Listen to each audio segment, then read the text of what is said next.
Que bom que a gente finaliza dizendo que a gente não vai ser o mesmo. Então, você chegou aqui hoje, espero que o louvor, que a adoração que você prestou ao Senhor neste culto, ela tenha mexido com você, ela tenha mudado algo dentro de você e que a palavra venha para isso também, para que você possa meditar e refletir nessa palavra, porque não é a minha, mas é a palavra viva e eficaz do Senhor. Nós estamos com uma série de sermões, né, fundamentados em Mateus, né? Mateus traz o evangelho do rei para o reino, ou seja, ele mostra ali um evangelho escrito para os judeus, aqueles que não receberam Jesus, aqueles que não viam em Jesus o Messias prometido, e ali Mateus escreve para elucidar os judeus que Jesus era o Messias apontado pelos profetas, que Jesus era o Filho de Deus, que Jesus era o Rei dos judeus. E hoje a gente vai falar, que eu tenho certeza, que deve ser um dos textos que mais são contundentes na Bíblia em relação a Jesus, ele como participante da criação, que a criação obedece a ele. Então, o poder sobre a natureza, lá em Mateus 8, do 23 ao 27, e nós vamos ler juntos agora. Vamos ler juntos? Então Jesus entrou no barco e os seus discípulos o seguiram. De repente, uma forte tempestade levantou-se sobre o lago, de forma que as ondas inundavam o barco. Jesus, porém, dormia. Os discípulos os foram acordá-lo, clamando: Senhor, salva-nos, vamos morrer. Ele perguntou: por que vocês estão com tanto medo, homens de pequena fé? Então ele se levantou, repreendeu os ventos e o mar, e tudo ficou calmo. Os homens ficaram perplexos e perguntaram: quem é este, que até o vento e o mar lhe obedecem? Glória a Deus. Vamos orar? Senhor nosso Deus e Pai, esta é a tua palavra, Senhor, e não a minha. Pai, que a tua palavra, Senhor, ela reacenda, ó Deus, a nossa fé. Que possamos, ó Deus, nesse instante, refletir sobre a nossa caminhada contigo, Senhor. Como temos dado prioridade a Ti, Senhor, nas nossas vidas. E que possamos, Senhor, ó Deus, chegarmos perto de compreender, Senhor, a Tua magnitude, de Te colocarmos no devido lugar de honra e glória. E é no Teu nome que oramos. Amém. Amém. Este episódio, ele está registrado na Bíblia nos 3 evangelhos, nos evangelhos sinóticos, ou seja, nos evangelhos semelhantes. Então, Mateus fala desse episódio, Marcos fala desse episódio e Lucas também fala desse episódio. Então, nos evangelhos sinóticos, nós temos 3 visões do mesmo acontecido. Mateus, ele é mais objetivo nessa passagem. Marcos um pouco se estende e Lucas também de uma forma diferente. Os dois veem primeiro Jesus repreendendo os discípulos e depois, primeiro repreendendo Marcos e Lucas, e Mateus traz uma forma diferenciada. Mateus nos mostra primeiro Jesus repreendendo os discípulos e depois acalmando a tempestade. Mas qual era o pano de fundo desse momento? O que é que acontecia? O que é que acontecia naquele barco? O que é que havia ali ao redor? Jesus estava muito cansado. Jesus havia falado para as grandes multidões e Jesus sobe no barco, diz a eles que eles deveriam levá-lo para o outro lado da margem. E Jesus pega um travesseiro e vai para um lado do barco e ali ele se deita e ele pega no sono. Esse tal mar, né, desse lago, então, a gente tem Jesus acalmando aí duas tempestades, essa é a primeira. Então, no mar da Galileia, né, esse é o primeiro milagre, né, de acalmar a tempestade. Esse que também era chamado Lago de Genesare ou Mar de Tiberíades. Era um lago de água doce com proporções bem grandiosas. Ele tinha 21 quilômetros de comprimento por 14 quilômetros de largura. E ele era encurralado ali, ele ficava no meio das montanhas ao ocidente, do lado oriental, Golã, do ocidente, ali, o lado das montanhas da Galileia, do lado ocidental. Esse lago, ele tem uma coisa assim muito interessante. Ele está a 224 metros abaixo do nível do mar Mediterrâneo. Ele estava abaixo. Parecia ao redor dele um funil. E havia naquelas montanhas uma rachadura, como se fosse nessa formação rochosa, uma rachadura. O que é que acontecia quando o vento entrava naquele lugar? Aquilo servia como um funil. Quando topava com as águas daquele lago, que estavam aquecidas, você imagina que ele está abaixo ali do nível. E o que é que acontecia? Vinham esses ventos e formavam a tempestade. Por isso que as tempestades nesse momento, era tão repentina, não se esperava, não é no mar que se pode ver através hoje, né? Através do monitoramento, já se tem ali com muita antecedência quando vai ocorrer uma tempestade, uma tsunami, enfim.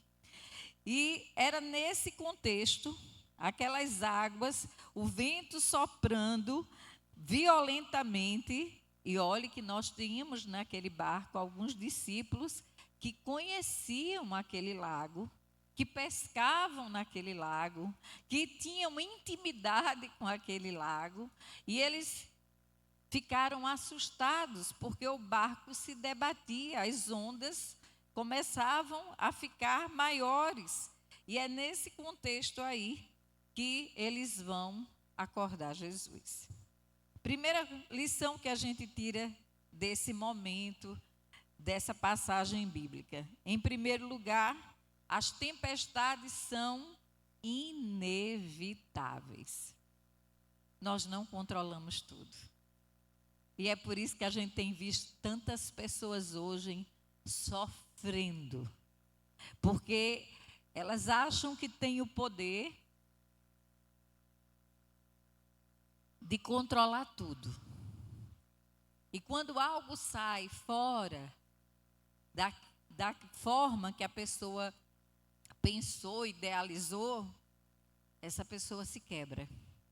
Ela entra em uma crise de ansiedade, ela fica triste, ela chora, ela se desespera.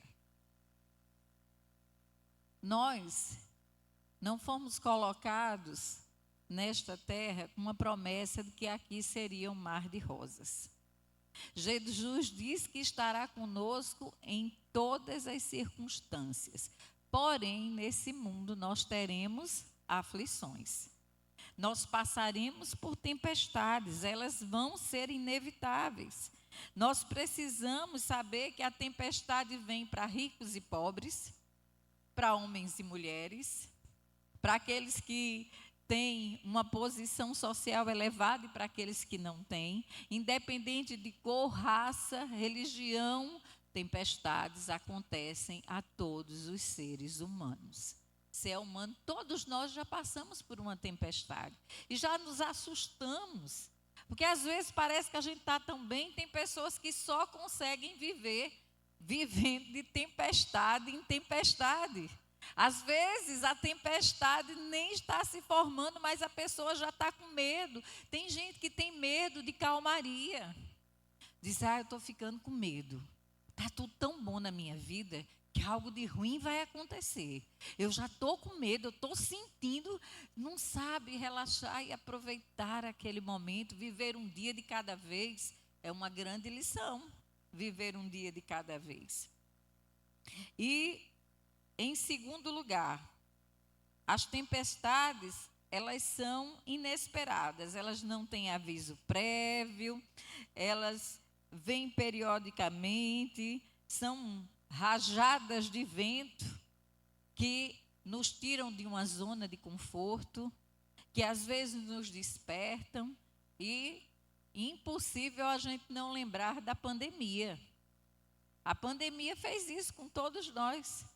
A pandemia mexeu emocionalmente, financeiramente, mexeu com a família, nos trouxe medo, medo do amanhã, medo de perder quem a gente amava, e foi algo que nós não tínhamos como administrar, porque tempestades, elas não são administráveis.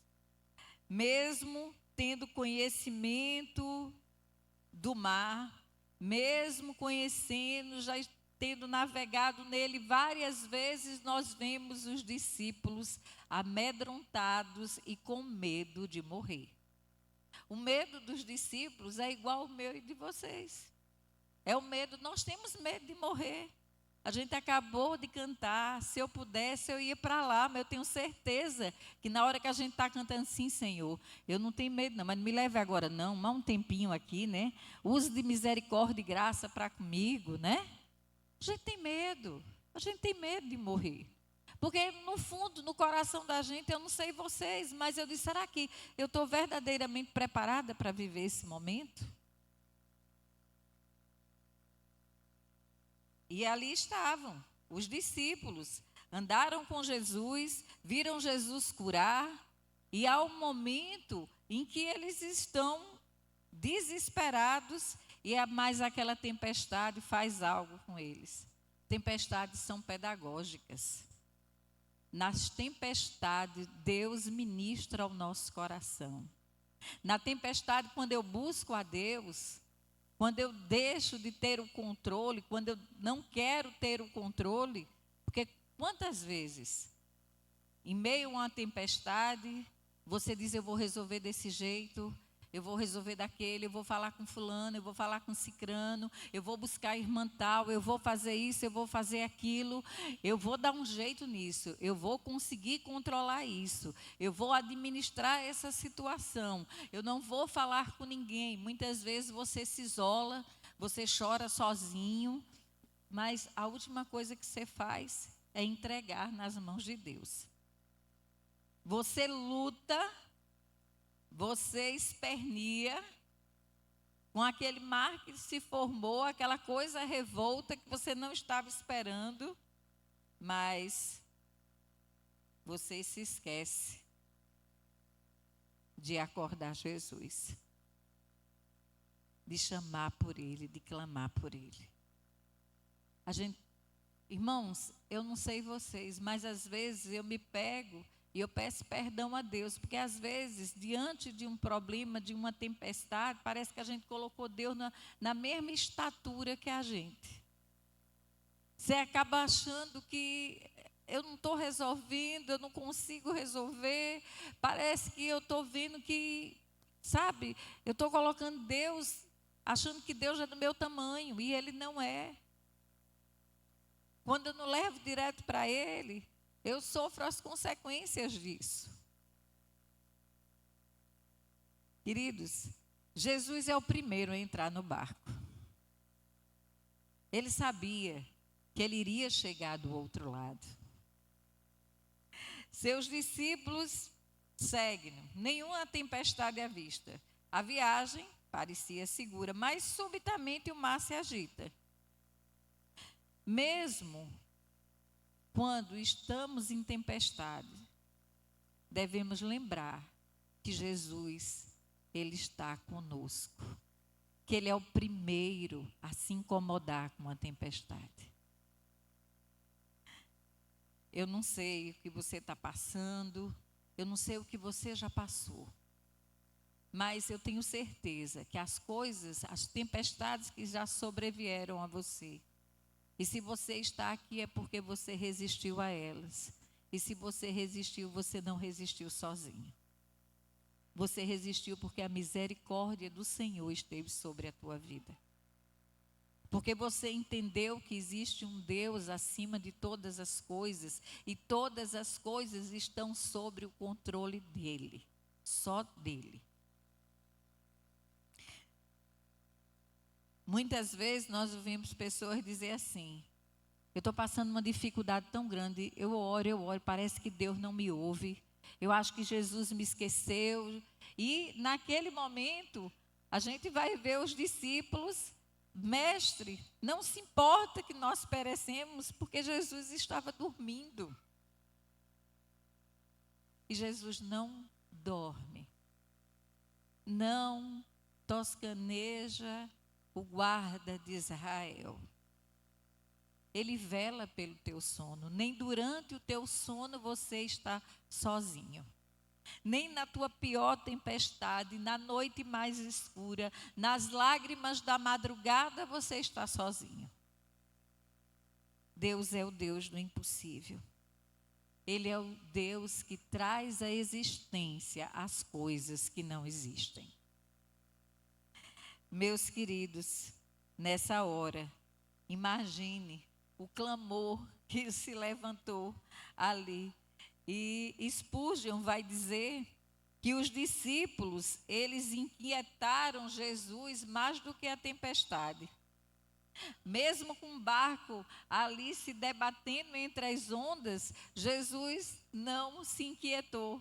Jesus se inquietou quando os discípulos foram até ele, quando os discípulos tiveram medo, quando, mesmo diante de tantos testemunhos dados pelo próprio Jesus, eles pareciam não entender quem estava naquele barco. Eu tenho uma passagem de João, no início, do Evangelho de João, que João deixa muito claro que Jesus estava desde a fundação do mundo, que Jesus estava presente na criação. Ele era o único que podia acalmar aquela tempestade. Ele era o único que tem o poder de calar a tempestade, de fazer os ventos se aquietarem, de fazer o mar deixar de estar revolto e se tornar um mar quieto. Como é bom pensar desse jeito. Se ele tem o poder de acalmar a tempestade, ele tem o poder de modificar o teu viver, de reescrever a tua história, de te dar aquilo que você tanto pede ao Senhor. O nosso Deus é poderoso. O nosso Deus, Ele está conosco todos os dias, Ele não nos abandona. Não existe nada que esteja longe do alcance do nosso Deus. Muitas vezes a gente vai na praia, e eu gosto muito de observar o mar, e como é maravilhoso ver. Você já notou que as ondas, elas não ultrapassam, elas têm os seus limites? Quem deu o limite às ondas? Gente, nós precisamos olhar para o Senhor Jesus e ver nele a grandiosidade do amor e da graça dele sobre nós. É de recorrermos a ele, mesmo quando a gente acha que a gente vai dar conta. E naquele momento, a gente lembra de um texto bíblico que diz assim: invoca-me no dia da angústia, eu te livrarei e tu me glorificarás. Salmo 50, 15. Nós vemos que Jesus repreende aquele mar. Jesus acalma aquela tempestade. Mas Jesus também repreende aqueles discípulos. E ele No texto de Mateus, ele repreende primeiro os discípulos. O mar ia atender ele de pronto. Os discípulos, ali em sua pequena fé, pareciam que não conheciam quem estava dentro daquele barco. Porque sois tímidos, homens de pequena fé. E levantou-se, repreendeu os ventos e o mar, e fez-se grande bonança.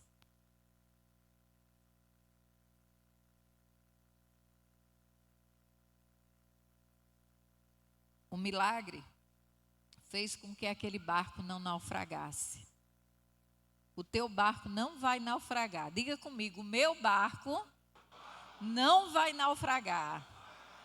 Porque quem está no meu barco é o poderoso Jesus de Nazaré. É Ele que está no teu barco. Não seja tímido. Não fique acanhado. Recorra a Ele. Chora nos pés dEle. Clama a Ele. Não pense, eu não vou dizer isso porque Jesus já sabe. Eu não vou falar, eu não vou pedir porque Ele já sabe. Ele quer ouvir de você. Ele sonda o teu coração, mas Ele quer ouvir de você que você precisa dEle. Ele tem prazer em abençoar. No lugar da tempestade veio a bonança. Em lugar do medo veio a paz. Em lugar do naufrágio veio o salvamento. As tempestades não vêm para nos destruir.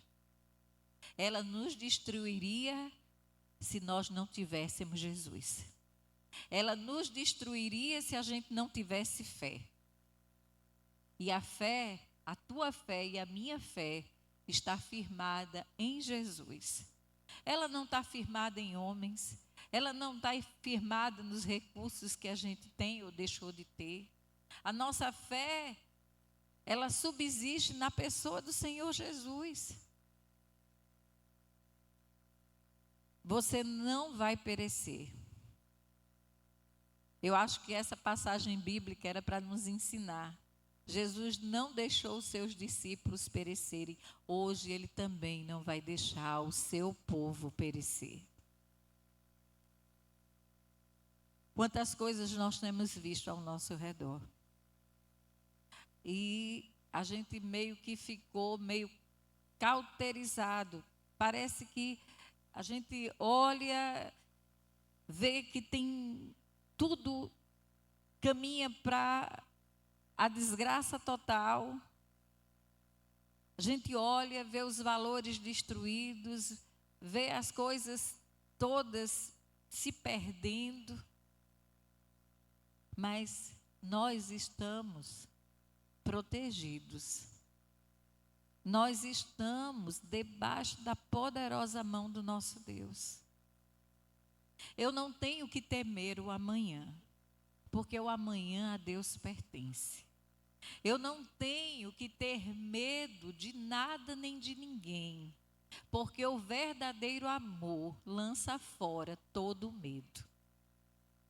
Se eu tenho Jesus, se eu tenho relacionamento com Ele, se eu tenho intimidade com Ele, se eu busco a face dEle, o medo ele se esvai. Quantos e quantos testemunhos nós já não ouvimos de pessoas que passaram por momentos terríveis na sua vida, às vezes de escassez, às vezes num período de uma enfermidade. Jesus chega e transforma tudo aquilo.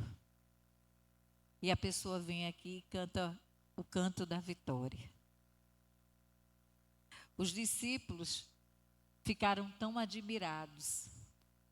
Me parece que naquele momento eles perceberam o quanto Jesus era poderoso. Me parece que eles mesmo Jesus já havendo feito curas, curado cegos, curado leprosos, mas parece que eles, até aquele momento, eles não tinham percebido a grandiosidade do Deus do Emanuel, do Deus conosco, que estava ali com eles. Eles temem quando vê que Jesus tem um controle até do mar e do vento. Naquele momento, a grandiosidade de Jesus trouxe temor. Quando a gente não tem intimidade, a gente teme. Os discípulos estavam ali construindo intimidade com Jesus. Mas essa intimidade foi construída. Porque se não fosse, nem eu nem você estaríamos aqui. Eles cumpriram o ID depois da ressurreição do Senhor Jesus. A grandiosidade de Jesus acendeu a fé daqueles homens para que eu e você estivéssemos aqui hoje. A admiração foi por um momento de perceber que ele esteve no início de tudo. Que ele era o Deus que os profetas apontavam. Que ele era verdadeiramente o Rei dos judeus, o Senhor dos senhores. E eu quero dizer para você nessa noite, não importa a tempestade, o que importa é o Deus que servimos. As tempestades vêm e nós vamos tendo vitórias sobre elas. Não importa o que se levantar na tua vida, se você tiver Jesus no teu coração, se você estiver com Ele no teu barco, você não vai perecer. Vamos sim cantar o hino da vitória, vamos testemunhar para o mundo do poder de Deus sobre a minha vida, sobre a tua vida. Que Deus nos abençoe. Amém?